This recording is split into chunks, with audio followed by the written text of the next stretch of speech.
Elizabeth, since I was just a little boy, I have dreamed of the very moment we now stand in. Some boys dream of becoming an astronaut or becoming the President of the United States, but I've dreamed my whole life of finding my wife and becoming her husband. Along with dreaming of my wife, I've always prayed that the story of our relationship would be a unique, God-authored story. Well, on January 29th, 2020, that story came to life. I'll never forget flying to that leadership mentoring day in Atlanta when all of a sudden, the most beautiful woman I had ever seen randomly sent me these words on Instagram. I like your tattoos and the way you share about Jesus. I genuinely love the fact that you didn't start your message or even introduce yourself with a hello or hey, because I truly feel like we've always known each other.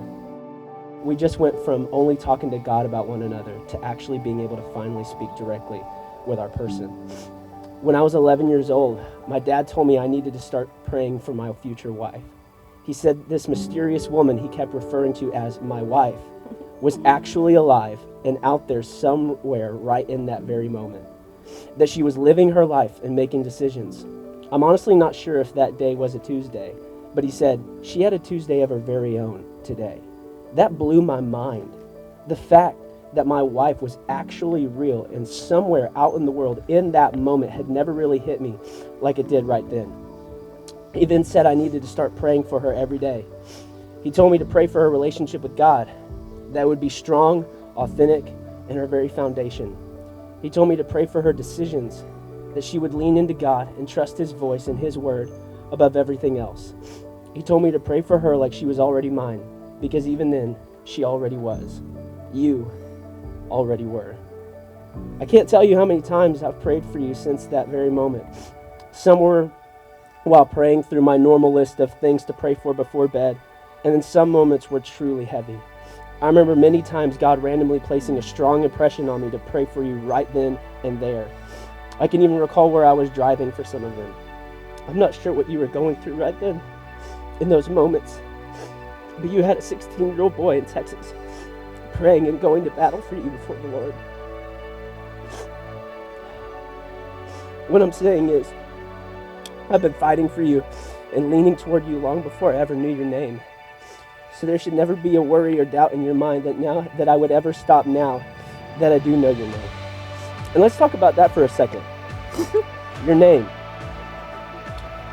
I got curious recently and looked up the meanings of your name and found some things that were truly significant to me. One of the meanings I found for Elizabeth is, my God is abundance.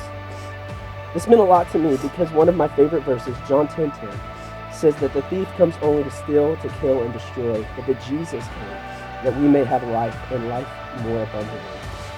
Jesus didn't come to just give me some status quo life. He came to give me an abundant life. When I read that your name meant my God is abundance, I knew God was showing me that you are one of the biggest parts of the truly abundant life Jesus has promised me. Back in March, you sent me a package for my 25th birthday.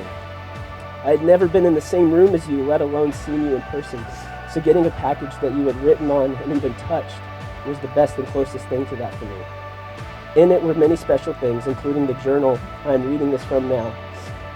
But my favorite was a handwritten note, which you concluded by telling me that it would be my year of fullness. Those were your words, year of fullness. We've seen that pop up here and there, but recently God brought it back around when I looked up the definitions of your name. I'm not sure if you know this, but your name literally means fullness of God. When God brought you into my life, He brought His fullness from my life. When I look at or even just think of you, I'll always be reminded of God's promise to give me a fully abundant life. Elizabeth, I promise to love you fiercely, with passion and precision, to always strive to love you in ways that make you truly feel loved. I promise not only to listen to you, but to retain and take to heart what I hear to the best of my ability. I promise to always be a safe place for you, to be your gentle rock. I promise to always keep you first and foremost in my earthly relationships, to make you truly feel like my priority. I promise to keep my heart, mind, and body solely fixed on you, protecting and defending them with daily diligence. You are my one-stop shop. I promise to trust you and stay completely vulnerable with you. I promise to push you to be the very best in every way and to be your biggest encourager. But most importantly, I promise to always lead you to the one who led you to me, our rock, our provider, the author and finisher of our incredible God-sized story, Jesus Christ. What I'm trying to say is, baby, you're the woman I've been dreaming of, and now the woman I get to dream with. I love you with all of my heart.